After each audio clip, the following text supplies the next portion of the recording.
Life is short, or so they say. I'm 53 years old. It's kind of hard to believe that.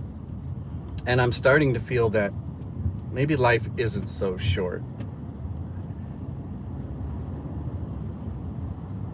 Now, there's a lot going on in the world today.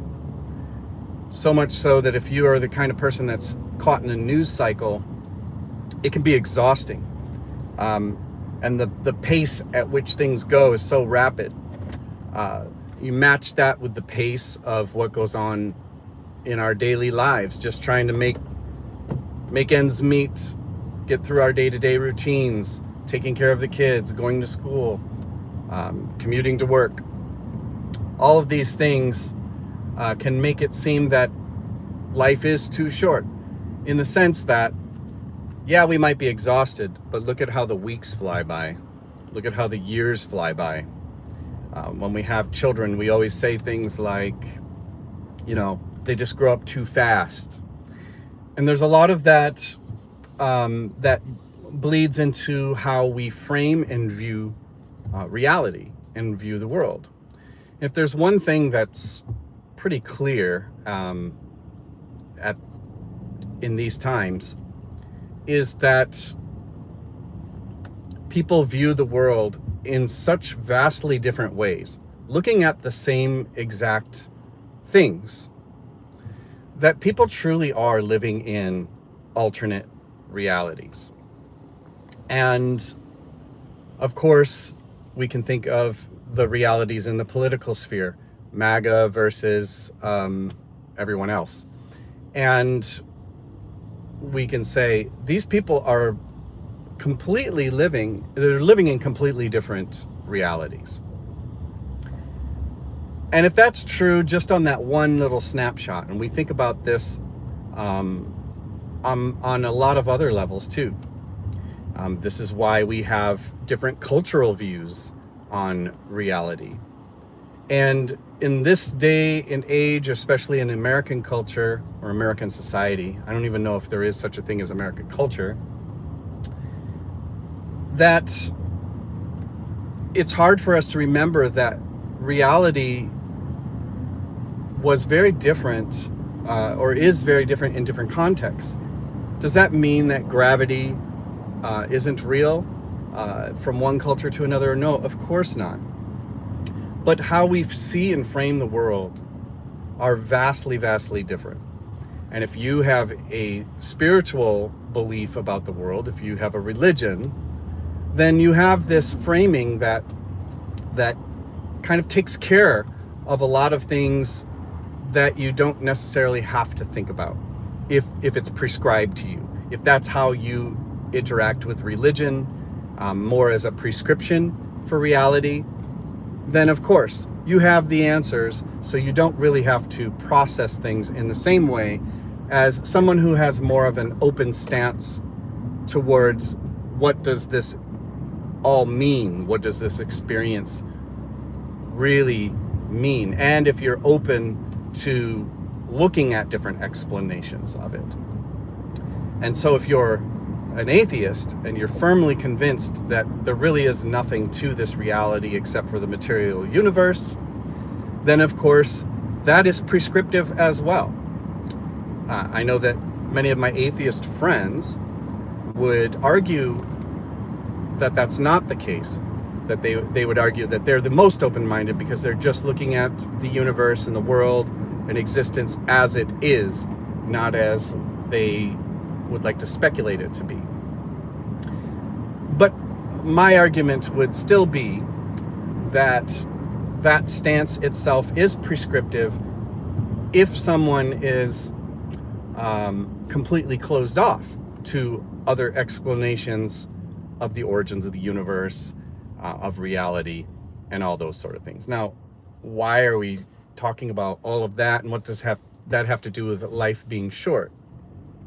Just a thought on the way to work today.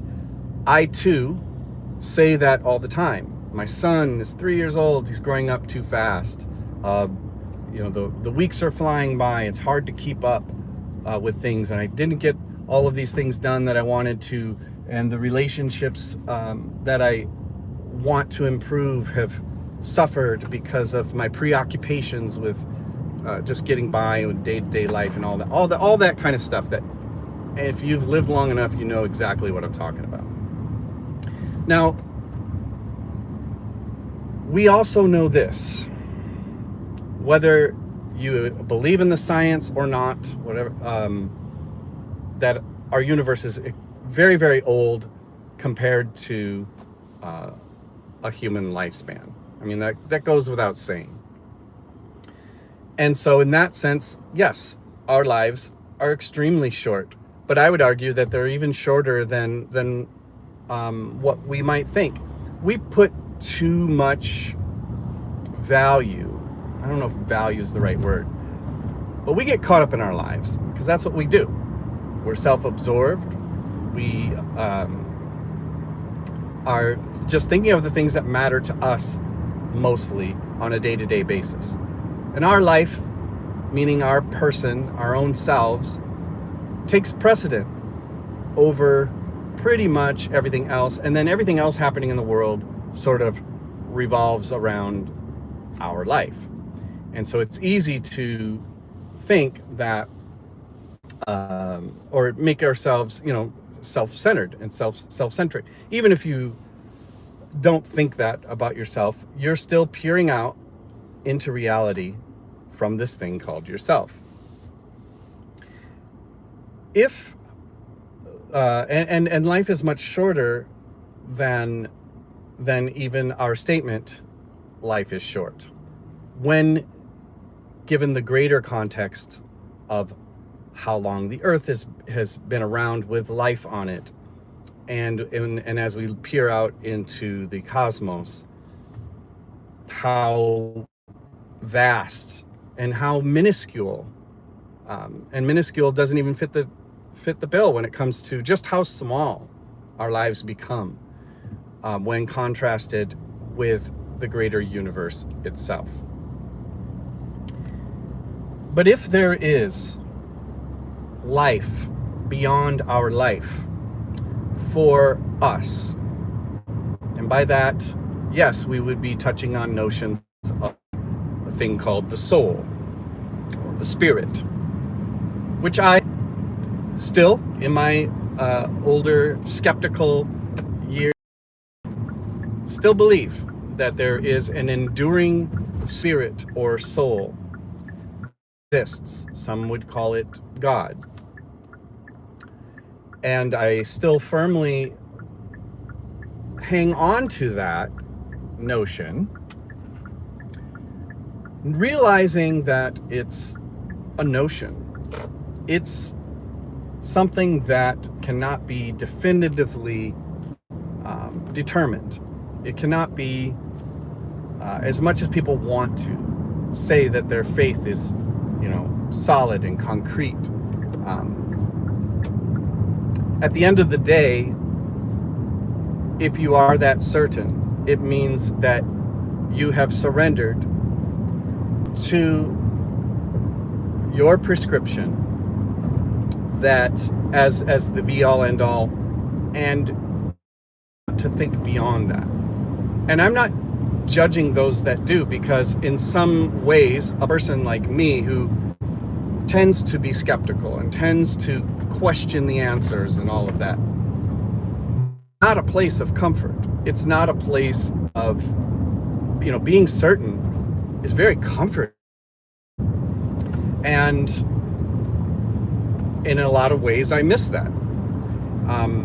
But I don't believe that when Jesus said that we need to become like children to enter the kingdom of heaven,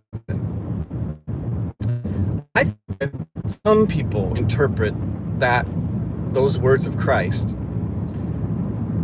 as meaning to the possibilities that may not be apparent to us on the surface, and that our imaginations and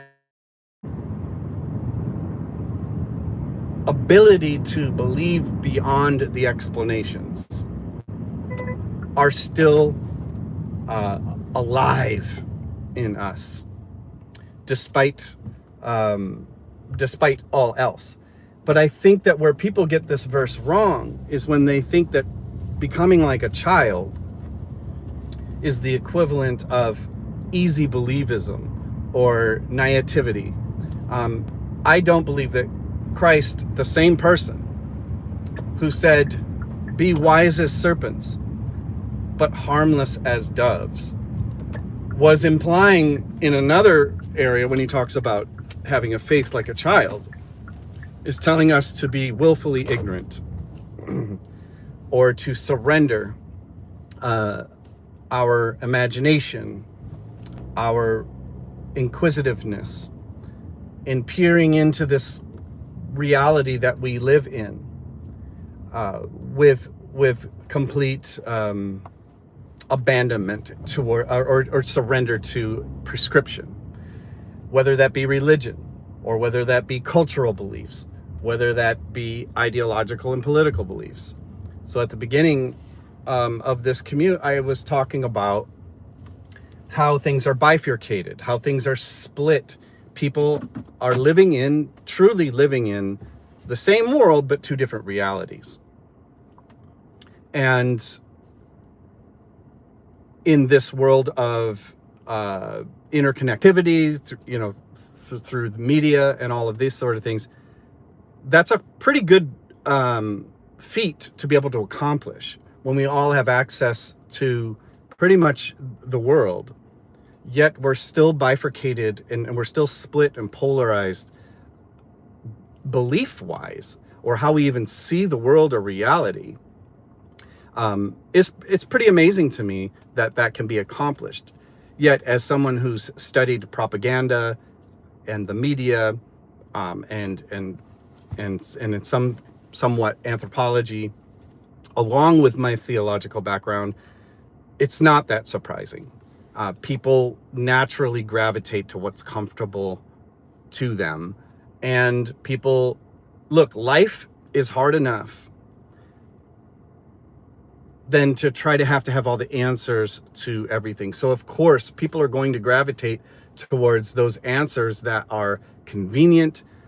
They give an easy explanation, and that is not what I am talking about when I talk about childlike faith. A childlike faith to me is saying, what other realities are there out there? And why am I being closed off to even looking at them or considering them? When I lived in Hawaii, I was very close to many Native Hawaiians who were reclaiming their heritage, their indigenous cultural beliefs, their language. And that's just one example, but this is happening worldwide. And afterwards, when I was doing my doctoral work, I was looking into indigenous methodologies, something called indigenous methodologies, which is an approach to examining things from an academic perspective through lenses that are not exclusively based on Western values and beliefs. That's a really long, that would take me a long time to explain that. But it is one way of imagining the world differently. And all people, regardless whether you're conservative or liberal, when you travel, you inevitably come up against beliefs or ways of looking at things that you had not considered before. And these do not have to be profound. They don't have to be like theological, although they could be, but they don't have to be, earth-shattering, like alternate views of reality. It could be something as simple as how doorknobs are constructed or how you greet one another, that sort of thing. Many people, when they go travel as tourists to places like Hawaii, they'll get into the habit of saying aloha. They'll get into the habit, maybe even of saying, mahalo or thank you. And some do it, just for fun. Some do it as an attempt to try to be respectful to the place that they're in. And some might even learn some of the nuanced meanings of a word like aloha, and learn to appreciate them. Same in India or in the East, where traditional greetings would have been the closed hand and namaste. And this sign of deep reverence for each other and for the divinity that's in each other. So some of those ideas will spread around the world in different ways. And these are just glimpses, but there are fundamental, really, really, that go far beyond some of those things, that frame reality and construct reality in different ways. And so when I say that life is short, I'm actually, or when I come against that, I believe that there's so much more life that we miss because we are so busy in our prescriptive realities. That's all I'm trying to say. And the more that you open yourself up to not just anything willy-nilly, again, childlike faith does not mean that you just accept everything, but it does mean that you have an open stance towards other explanations of things. It makes you a more open-minded person. It makes you more receptive to other ideas.